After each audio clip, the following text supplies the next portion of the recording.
is this the third or fourth iteration, I'd say. So the sole member, or sole original member. The founder. Back here is Lou. Yeah, I play with Karen Click, and I used to be in her band, Karen Click and the Hot Licks. And me and the bassist, Travis Williams, just wanted to play together more, so we made a band to do instrumental covers of rock tunes. And then we found Sean and Mike. Yeah, we found Mike. And as it evolved, we had Curtis maybe 2 years ago. Yeah.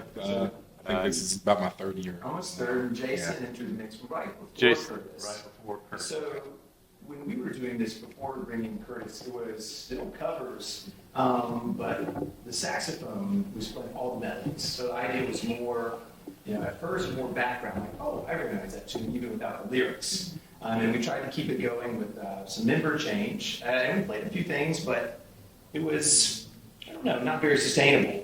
And I said, I know a guy. And Curtis and I have been buddies since college. We went to App State together in the music program, and he was at my wedding and everything. And I said, I've been trying to get this guy to sing with us for ages. I resisted for so long. And so finally, we convinced him, and we played over at Incendiary downtown. And the rest is history. And that was about 2.5 years ago, I guess I'd say. Yeah.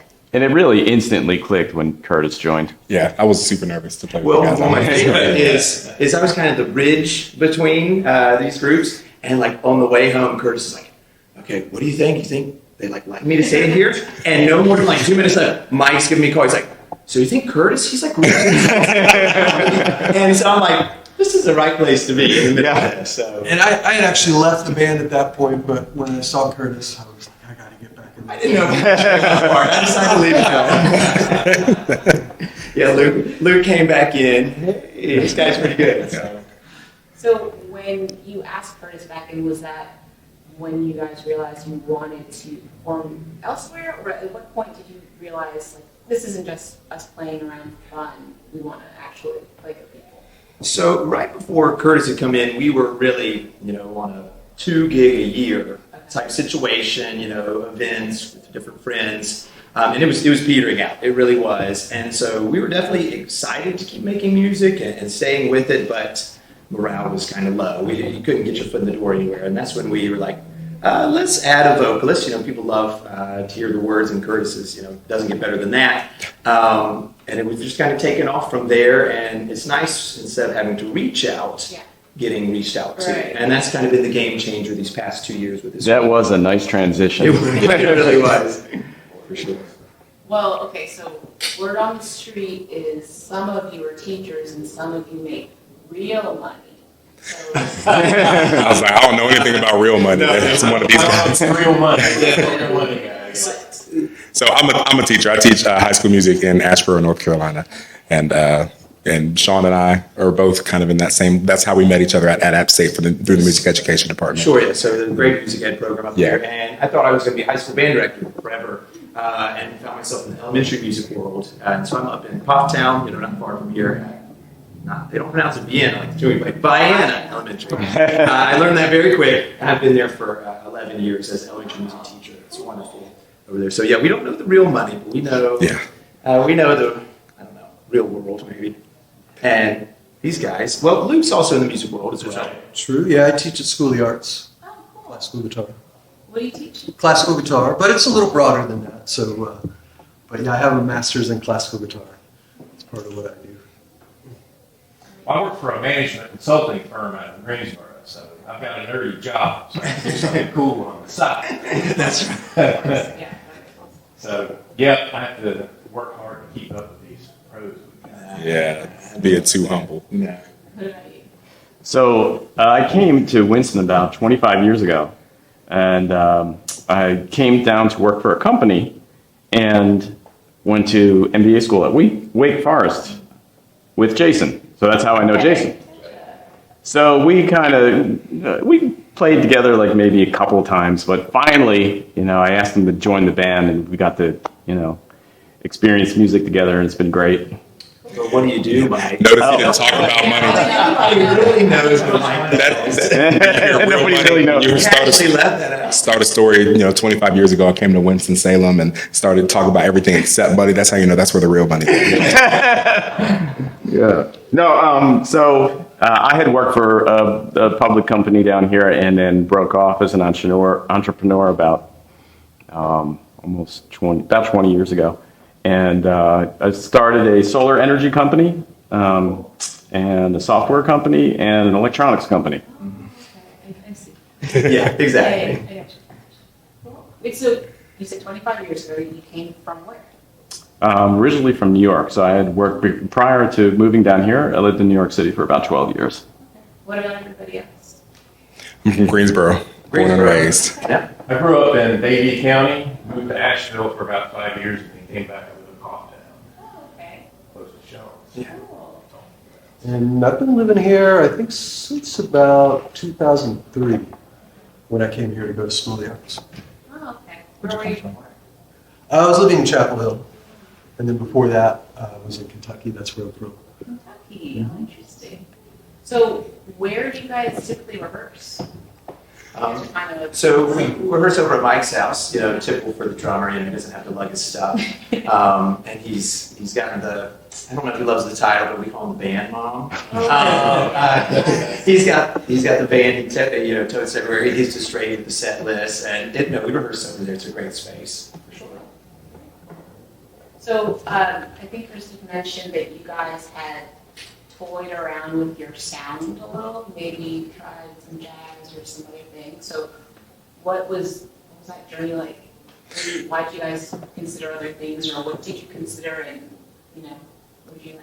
So from my perspective, because I consider myself the newbie, even though we're still, going in year 3 of this. But, since these guys were already relatively established before and they did a lot of jazz and some stuff that you may not hear on, your Billboard Top 40 hits, but they're really getting into some really kind of cerebral stuff. And that was really, really cool. And I've always enjoyed listening to that, but I don't consider myself a jazz musician. I grew up in church and, played the violin. And so like classical music and, obviously, R&B and hip hop and gospel and, funk kind of stuff is where I came from. So I was a little nervous coming into the group because I didn't want to, kind of dumb them down, and, I didn't think I was seriously concerned about that. But then, the first rehearsal going into it, Sean sent me a set list of, songs that they played and things that he would, take the lead on the saxophone. And, there were a lot of songs in there that I knew. And so I was kind of relieved. I was like, okay, so there's something that I can do in this group that is not going to totally throw them off.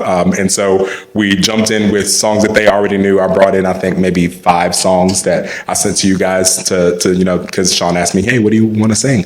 And that's, a musician's worst nightmare of a question. I have no idea anything, whatever you want me to do. And so from then on, we all just kind of, commit to, we'll throw a few songs out.